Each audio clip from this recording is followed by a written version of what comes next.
wanted to do a little video blog for you. I guess it's called a vlog. And I want to talk to you about the holiday blues. This time of year, although lots of us, everything's very festive and wonderful and joyful, so they say. But for many people, this can be a really, really stressful time, and people get the blues. They get the blues and they get down, and it's very difficult because everybody supposedly has this outward thing where everybody's really, really happy, and really it might not be so much. So I'm actually going to read you something that I wrote a couple years ago, and actually these are 6 ways to beat the holiday blues. So if you're stressed out or you're starting to sing the holiday blues, you are definitely not alone, because this time of year it's really common for people to feel lonely or isolated or stressed out or sad or just missing people and things like that. So you can actually shift the holiday blues, and you can experience the season with so much more joy when you beat the holiday blues. So, number one, disconnect. I know you're watching this video, and I certainly appreciate every second that you are watching, but disconnect. Social media is a great place to connect, but the fact is that not everything you see is real. I call it the face of Facebook, or the facade of Facebook. Everyone is so blessed and grateful and having an amazing time, and they're happy and they're joyful, and people post pictures, and of course that's true for some. But everyone is human, and everyone has challenges, and everyone has good days, and everyone has bad days. And it's the situations that people don't share that we're kind of missing. And of course, why would we? I mean, sometimes people do share those as well. But on the flip side of that, there are also the rants, the judgment, the anger, and the downright nastiness that goes on. And some of us who are more sensitive to energy can actually pick up on those things as well. So disconnect from your social media, disconnect from your Twitter, your Facebook, your Instagram, and any of those, because what you're actually disconnecting from are the illusions and the energy that may be affecting you more than you can account for. And then begin to reconnect with yourself, reconnect with your friends and your family, reconnect with those things that are important to you, reconnect with your heart. So, another thing you can do is meditate. Of course, I'm big on meditation, but take 5 or 10 minutes at the very least to just simply breathe and feel your connection with the earth. Feel this flow of energy and just allow yourself to be. Allow yourself to be who you are.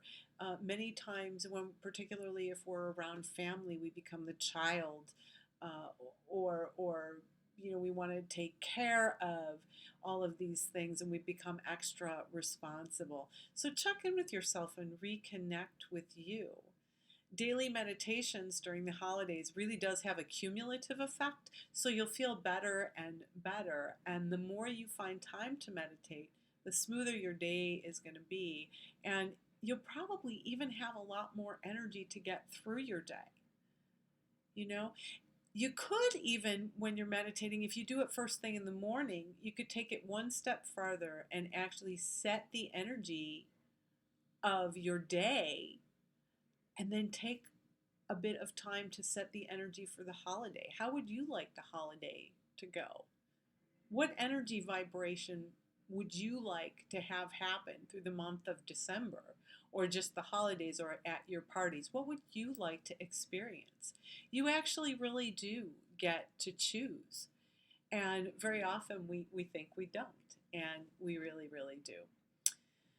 A third thing you can do is to really manage your expectations. There's a lot of pressure during the holiday season. We're expected to find the perfect gift. We're supposed to act in a certain way. We're supposed to be somewhere on time. We're supposed to be nice and joyful and happy. There's a plethora of expectations we're supposed to meet. And most of those expectations are from others. And yeah, of course, there's the ones that we have for ourselves. But all of these things put a lot of pressure on us. So, how you choose to take part in the holidays is totally up to you. To manage expectations in that meditation space, because that you can use it here as well, go ahead and check in with yourself and see what it is that you need.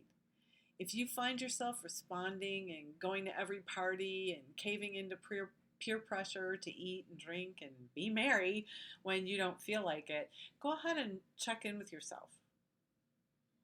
Just notice if you're answering to the expectations of others or putting undue pressure on yourself. It's okay to want to have some quiet time instead of charging through the holidays with a burst of these expectations. So manage your expectations. Things may or may not happen the way you expect them to. Another thing you can do is release the ghosts of Christmas past. Holidays past, I should say. We're going to make this broad, but release the ghost of holidays past.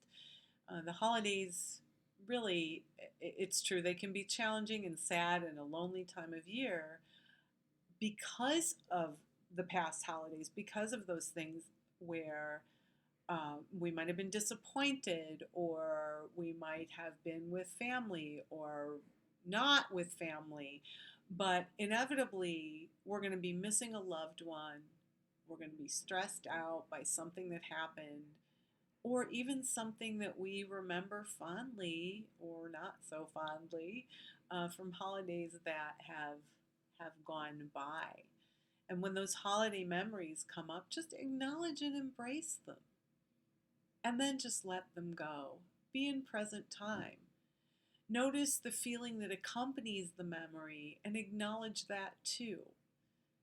It's really important. It's not about pushing it away and sometimes even letting it go, but saying hello and really acknowledging and embracing that you're feeling a certain way, and just allow yourself to be there so that you can have that release. Release the ghosts of energy past so you're free and have access to all your energy to create beautiful holiday magic in the present. Okay, and here's the fifth thing, and you'll really like this. So, do some of you go around family? Are you around family? Do you go visiting? Because the fifth thing is let family be family. Let people be where they are.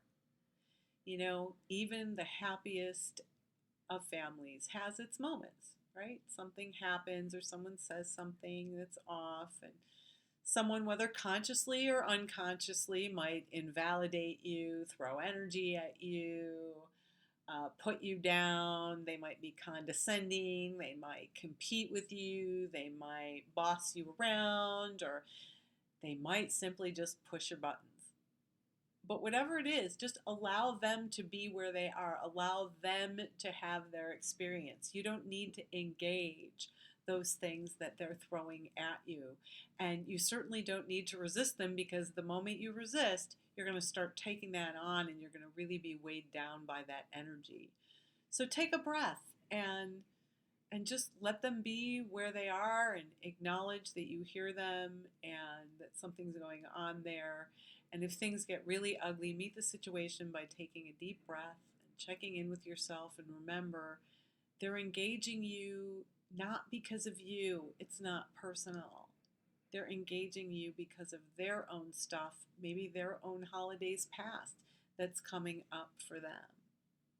So you don't need to challenge or fight with or prove yourself or engage them. Your neutrality is you taking the high road, and it helps, interestingly enough, to diffuse the situation. So, that saying, peace on earth, goodwill towards men, women, we're going to make it broad, towards everyone, towards people. But why not extend a little of that to your family? Yeah, that would be a good thing. And then the sixth thing, find your magic and joy. Connect with your own unique and powerful vibrations of magic and joy and miracles. This is the season for miracles and bright and light. Allow the magic and joy to flow through you. Create magical connections and situations. Remember, you get to choose, you get to pick what those are. You can choose the vibration that you wish to be at. And you don't need to simply respond to an invitation. Do the things that bring you joy, do the things that you want to do. If something's an obligation to family and friends and it feels heavy and it feels like an obligation, just respond to what you're feeling about it and how you're feeling. And decide what you want to do so that you can have a magical and joyful season. There's this really beautiful, magical world out there, and it is filled with joy. Allow yours to flow and surround yourself with it. During the holiday season, if it gets stressful, if it gets overwhelming, out of control, take time to breathe. Manage your expectations. Allow others to be where they are. Release those ghosts of Christmases past or holidays past that haunt you. Connect with those you love, who may or may not be family. Sometimes we get to choose our family, and plan a little holiday magic. Sometimes all it takes is for you to get up close and personal with you. So happy holidays, and here's to joy and magic, and I will leave you with shine your light. Bye.